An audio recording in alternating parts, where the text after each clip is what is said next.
안녕하세요. 네오젠 과학학원에서 고1 통합을 담당하고 있는 김원주 강사입니다.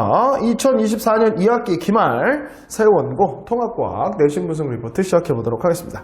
일단 전체적으로 좀 총평을 좀 드리자면 중급 정도의 난이도 그리고 기출문제의 유형과 비슷한 것들이 많이 나왔고요.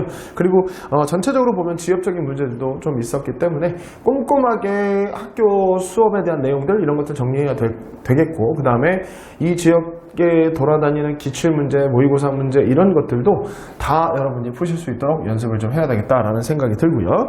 예전 기출문제의 난이도와 비슷하게 나왔기 때문에 아마 거의 90점 후반이나 100점 정도를 맞아야지만 1등급 컷이 되지 않겠나 이렇게 생각이 듭니다.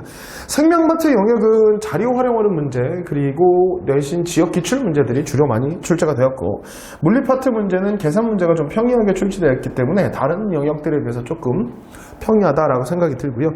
아마 지구과학 파트가 모의고사 변형 문제들이 상당수 출제됐기 때문에 세원고 시험 문제만 보더라도 지구과학 문제는 조금 더 신경 써서 공부해야 되겠다라는 생각이 듭니다.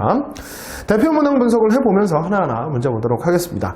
일단은 대표 문항 분석에서 6번 문제를 보시면 효소의 작용에 대해서 실험에 여러 가지 실험 자료를 줬고 그 실험의 결과를 통해서 유추해보는 과정인 거죠. 그래서 효소에 의한 물질 대사를 물어보는 거기 때문에 이런 실험 자료들은 여러분들이 많이 풀어봤으니까 좀 익숙하게 하실 수 있었던 것 같고요. 그 다음에 제가 대표 문항 분석에 넣지는 않았지만 8번 문제가 대기대순환 문제거든요.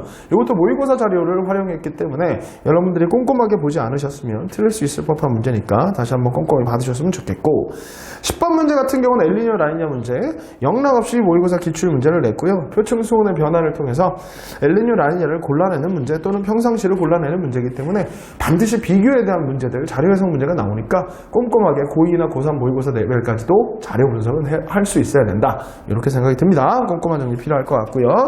그 다음에 11번 문제 같은 경우는 사막학 문제가 대부분 다 쉽게 나오는데 여기 지금 강수량 증발량의 자료까지 붙였단 말이죠.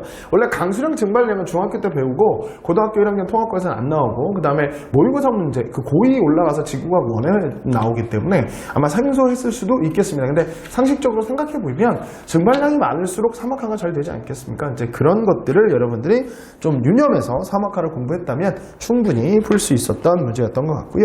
13번 문제 같은 경우가 에너지 전환과 효율에 관한 문제에서 나오는 문제인데 1초 동안에 사용한 전기에너지, 발생한 에너지가 빛이냐 열이냐 이런 것들로 여러분 눈을 좀 속였고 실수 유발할 수 있도록 나와 있는 문제, 그리고 이런 것들이 교과서 문제로 많이 나와 있기 때문에 여러분들이 반드시 교과서나 평가문항집 같은 것들은 꼼꼼하게 좀 풀어보는 습관 들으셨으면 좋겠습니다.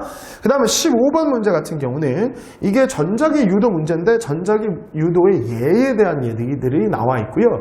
이런 부분들은 원래 물리 원에 이제 나오는 예에 관한 문제들로 많이 나오지만 약간 좀 변형돼서 문제가 좀 나왔고요. 그리고 기억 보기가 문제랑 좀 아마 변경을 해놓은 것 같습니다. 시험 보는 중간에 기억 보기를 좀 바꿔놨기 때문에 그런 부분들도 여러분들이 좀 꼼꼼하게 면 좋겠다라고 생각이 듭니다.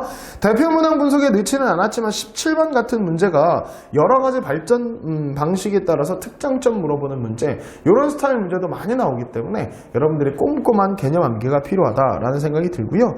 19번 문제 전력 수성에서 손실 전력 구하는 거, 저항비 구하는 거, 전류비, 전압비 구하는 거 꼼꼼히 하시라고 누누이 말씀드렸죠. 그러니까 이런 식으로 문제가 나올 수 있기 때문에 약간의 계산 문제 조금 필요하겠다라는 생각이 좀 들고요. 그 다음에 논술형 문제가 한 3문제 정도 나왔는데 1번 문제는 유전자의 정보 흐름에서 전사 번역 문제니까 충분히 하실 수 있었을 것 같고요. 논술형 2번 문제 같은 경우는 이산화탄소 농도 변화에 따른 지구온난화에 대해서 물어보고 있기 때문에 어떻게 보면 약간 지엽적인 문제, 그리고 논술형 3번 문제 같은 경우는 전자기 유도의 방향과 세기를 알아보는 건데 계산 문제는 아니고 개념 문제였기 때문에 그렇게 어렵진 않았다라고 생각이 듭니다. 전체적으로 다시 한번 정리를 드리자면 꼼꼼하고 지엽적인 문제, 교과서 문제, 평가문화집 문제, 개념적인 문제 꼼꼼하게 좀 보셔야 되고, 그 다음에 난이도 높은 문제들이 원래 물리 파트에서 좀 많이 나오긴 하지만 물리 파트보다는 지구과학 파트가 조금 더 난이도 있게 나왔다라고 이렇게 말씀드릴 수 있겠습니다. 2024년 2학기 기말 세원고 통합과학 내신 분석 리포트 여기서 마치도록 하겠습니다. 감사합니다.